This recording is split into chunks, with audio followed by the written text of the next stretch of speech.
Today we're out here near Union, Washington, taking a look at two very different mid-size pickup trucks for America. Over here on this side, we have this very gold-colored Ford Ranger. This particular one is the FX4 truck, and this one over here is the all-new Jeep Gladiator in Rubicon trim. These are both theoretically off-road focused mid-size pickup trucks, although the Gladiator really is the pinnacle of off-road ability in this segment. If you're interested in more details on each of these vehicles, there is a full review on the Ranger on our channel already, and then there is a first drive review on the Gladiator also. We will have a full review coming up just as soon as possible. Although the Ranger is new to America, it is not new in general terms. This same generation of Ranger has been on sale in other world markets for a while, but for 2019 they decided to give it a pretty significant refresh and bring it to America at the same time.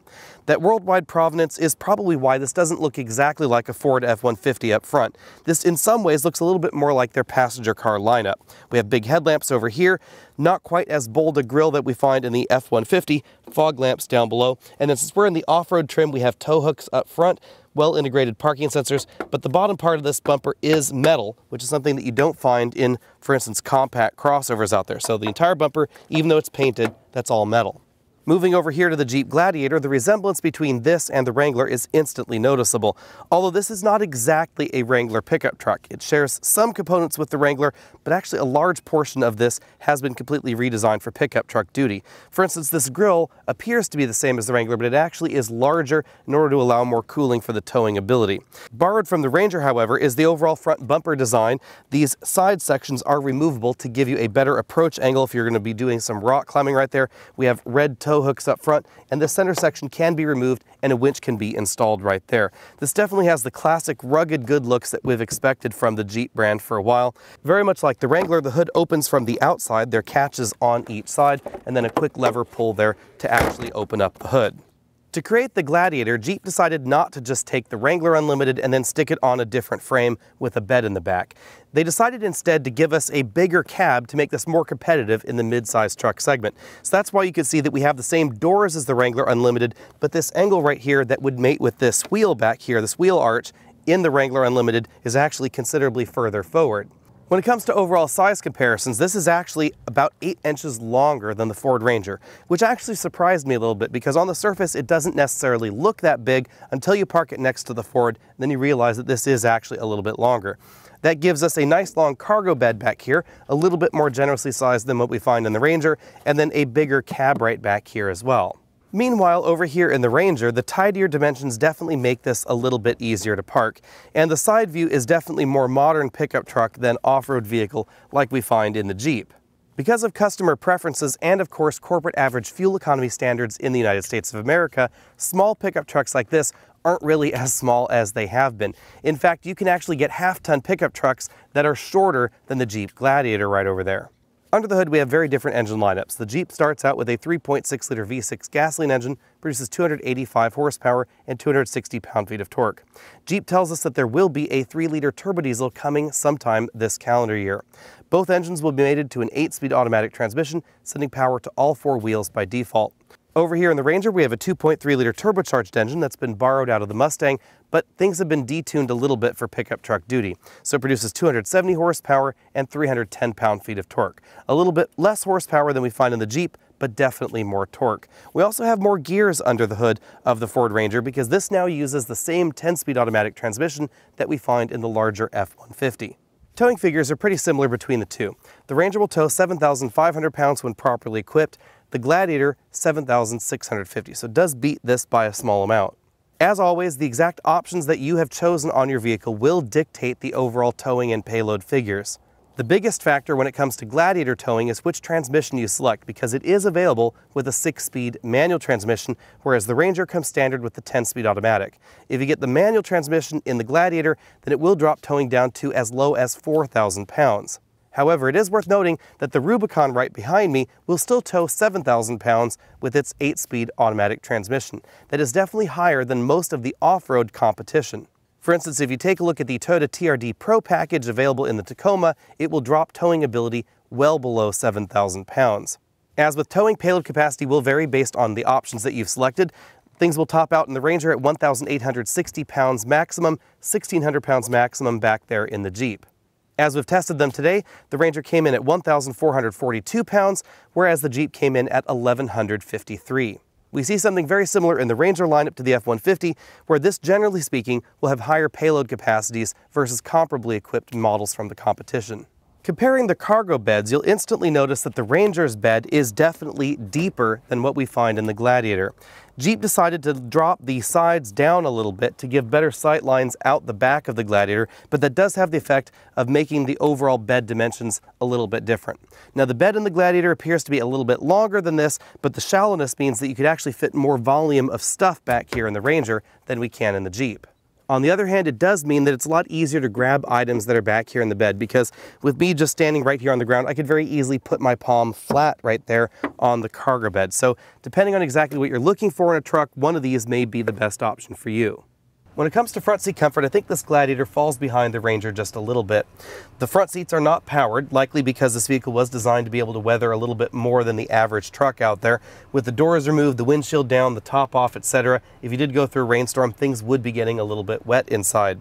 Now, on the downside, that means that the seat is not quite as adjustable. We can adjust for height, but it also adjusts the seat bottom tilt, and this knob right here is the lumbar support adjustment.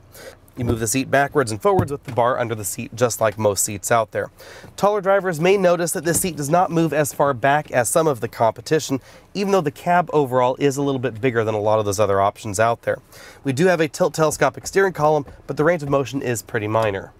On the other hand, thanks to the size of this cab, we actually have a lot of legroom in the back. Sitting right there behind myself, you can see I have just a little bit of legroom left there, definitely more than you'd find in something like a Tacoma.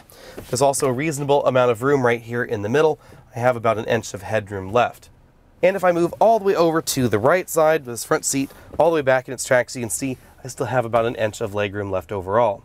The rear seats fold in a manner that is pretty typical to pickup trucks. Seat bottom cushion flips up right like that. You can also pull a strap right here and then fold the rear seat back down.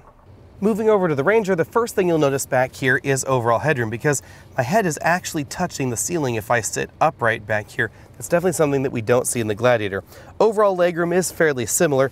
I find myself sitting in a slightly different seating position in each of these trucks. If I scoot all the way over to the right side of this vehicle, with this front seat all the way back in its tracks, you can see that my knees are touching the seat. The rear seat bottom cushion lifts up in the Ranger as well, but it is a little bit less practical because it moves as one piece, not that 60/40 design that we found in the Jeep. And then there's some extra storage area right there under the seat bottom. Similar to the seat bottom cushion, the seat back does flip forward as well, but again, just as one piece right like that. When you hop in the cabin, the Ranger definitely feels a little bit more like one of Ford's passenger cars, or perhaps the Ford Escape, than the Ford F-150. If we move over here to the center of the dashboard, we have a color touchscreen infotainment system. This features the latest version of Ford's Sync operating system, and it does feature smartphone integration. Below the infotainment system, we find some physical controls, volume and tune over there, track forward, backward, then the controls for the dual zone automatic climate control system. Below that, we have some 12-volt power ports, USB inputs, and then an area where you could store your smartphone. You see I have an iPhone Max right down there. We then have a pretty typical console shifter right there, drive and sport mode all the way to the back. There's an electronic selector for 2 high, 4 high, and 4 low. And then the TM button is terrain management. So that allows us to choose between gravel, snow, mud ruts, normal mode, sand, etc. And that will automatically activate the appropriate 4-wheel drive mode. There's also a button right in front of that to lock the optional locking electronic rear differential, hill descent control, a button to disable the auto start-stop system, tow haul mode, parking sensors, and a traction control off button. The instrument cluster features a small LCD right in the middle. This gives us things like off-road information. We also get trip computer readout, status of the vehicle's active safety software, etc. If we zoom out from there, we have one of Ford's latest 4-spoke steering wheel designs. Again, not quite the same as what we see in the F-150. These controls over here relate to that multifunction LCD. We also have controls for the cruise control system right over here. This is an adaptive cruise control system, so you can set the distance right over there. On this side of the steering wheel, we have the controls for the infotainment system, volume up, down, etc. There's also a home button, a gear icon right here. This actually refers to the infotainment system that's right there in the center of the dashboard, voice command button, and then some dedicated phone buttons. Moving over to the Gladiator, you can see the latches for this hardtop release right here. There's one over here. We pull that to the side. We then have a different style of latch over here, and then at the back, there's an additional latch, and then this entire panel actually lifts off, sort of like a T-top. There are two, one over here on the driver's side, and then one over there on the passenger side that can be removed without removing the rest of the hardtop which you see to the rear. Now, unlike the Ranger, because of this hardtop design, we don't have a fabric top. As a result, this is going to be a little bit louder than vehicles with a fabric ceiling. Also in the ceiling, we have a speaker bar just behind the front passenger seats. That's because everything that would normally be in the door has to be somewhere else in here because the doors are completely removable. So we don't find any window switches on the doors. If we move down, you'll notice that we just have the door handle right there with a lock and unlock button. Moving over to the dashboard, the design resemblance between this and the Wrangler is instantly recognizable. We have a color touchscreen infotainment system right here on the dashboard. I do think this is a little bit easier to use than the sync system that we find in the Ford, but overall functionality is very, very similar. Below that, we have some rugged looking buttons down here. This is the volume knob, tune and browse right over there, and then we have controls for the climate control system right here in the middle. Heated steering wheel button, heated seat button right there as well. Button to disable the auto start stop system, traction control system, hill descent control, and then there's a progress control button right there. As I said, switches that you would normally find in the doors are found right here in the center console. So this is where we find the window switches, 12-volt power port, media input, and then the controls for the four-wheel drive system that we find in this Rubicon model. Since we have front and rear lockers, you'll find those buttons right there. We also have a sway bar disconnect button over there, 4 auxiliary switches so that you can add things to the vehicle later and then not have to worry about where you're going to wire them in. We have a physical control for the four-wheel drive system here, so not an electronic control like we find in the Ford. If you want to put it in 4 low, we'll put the vehicle into neutral first, pull this back, push it over to the side, pull once again to neutral, and then all the way back, muscle it right there into 4 low. As you can see, the console shifter offers a manual mode. It's over to the left. Behind that, we have 2 cup holders and then a padded center armrest. We also have a pretty traditional handbrake right there. This opens to reveal a storage area that's just about the same size as what we find in the Ford. There is a single USB input in there, and this is a 2-stage compartment. In this stage, we have a little bit of extra storage area. This is the toolkit that comes with the Gladiator, very much like the Wrangler. It has all the tools that you'd need to actually remove the doors, remove the windshield from the vehicle, etc., and then a little instruction booklet to tell you how to do that. The Gladiator's instrument cluster features a slightly larger LCD than what we find in the Ford. This is very similar to FCA's other product line. It gives us a wide variety of different readouts, off-road readouts, additional gauges, fuel economy, trip information, etc. The steering wheel is a thickly rimmed, almost 3-spoke design. We have a split bottom spoke right down there. Controls, again, are very similar to what we find in the rest of the FCA lineup. So this button bank right here controls that multifunction LCD right there between the speedometer and tachometer. Dedicated phone buttons and a voice command button. Over here on this side, we have the controls for the standard cruise control system. If you want radar adaptive cruise control, it is actually available in the Gladiator, and there would be some additional buttons right there for that. Out on the road, you'll immediately notice a big difference between the Gladiator and the Ranger. The Ranger feels much more on-road focused, and the Gladiator definitely feels more like a Wrangler pickup truck. I would actually equate the difference to the difference between a Ford Escape and a Jeep Wrangler. Even though the two vehicles are not far apart in terms of overall size, the Ranger feels an awful lot smaller and an awful lot nimbler, especially when the road starts to curve. It's also going to be considerably faster 0 to 60. The last Ranger that we tested here at Alex Autos did that in 6.4 seconds. It'll probably take the Gladiator between 7.5 and 8 seconds. We haven't had the opportunity to do our official 0 to 60 test here, but some preliminary numbers from the launch event that was done at a little bit higher elevation came in right in that same 7.5 to 8 second range, so don't expect it to beat the Ranger at the stoplight races. Overall stopping distance is pretty similar between the two vehicles in our preliminary tests, right around 135 to 140 feet stopping distance from 60 miles an hour. But again, the handling difference is very, very different. There's an awful lot more body roll in the Gladiator. It doesn't grip the road quite as well. And keep in mind that we were driving the top-end Rubicon model. It's also the model that we were driving for the most part at the original launch event. But even if we take a look at the Sport trim, which I have had the opportunity to drive for a while, it's still going to give up the handling crown to the Ford Ranger. One of the reasons for that is that the Ranger is an awful lot closer to the ground. It's just under 9 inches of ground clearance. The top-end Wrangler Rubicon is over 11 inches of ground clearance, and the suspension is definitely designed differently. Even though the Gladiator has a suspension that is based on what we see in the Ram 1500 pickup truck, it was clearly designed for off-road duty, so there's a lot of suspension travel. The suspension is definitely softer than what we see in the Ranger. As I've always said, there are a lot of compromises when it comes to vehicle design. So the more off-road focused you tend to be, like something along the lines of a Gladiator or a Wrangler, the more you're going to have to give up on the on-road dynamic side. So if you want that excellent off-road ability, you have to give up a little bit of on-road ability. And when it comes to off-road ability, the Gladiator definitely has everything that you might want here. We have absolutely incredible approach angles, 43 degrees in the top end trim versus 28 in the Ranger. Breakover angles are actually pretty similar, but the Ranger wins here because of its shorter overall wheelbase, and then the Gladiator makes up by getting a slightly better departure angle.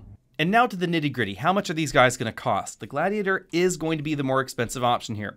It starts at $33,545 for the base sport trim with the manual transmission. Four-wheel drive does come standard in that model, as does the convertible top, the removable doors, the fold-down windshield, etc., but it's going to be more expensive, considerably more expensive than base pickup trucks from the competition. For instance, the Ford Ranger MSRP is for nearly $10,000 less, and you're likely going to get a better deal on it than you will on the Gladiator at the moment because the Gladiator is newer. Now, admittedly, that would be for the smaller cab and rear-wheel drive. If you want the FX4 package, that will bump the Ranger on up to about $34,285. That appears to be more expensive than the base version of the Gladiator, but remember, the Gladiator has a manual transmission, not an automatic, and the automatic is a $2,000 option on the Jeep. As you work your way on up the trim ladder of the Ranger, you'll notice that delta between it and the Gladiator will continue to grow, especially if we take a look at the very top-end trims of the Gladiator, like the Gladiator Rubicon. Now, admittedly, the Gladiator Rubicon will have features that we just don't find on the FX package of the Ford Ranger at this time, like especially that front locking differential, which is pretty unique as far as pickup trucks go.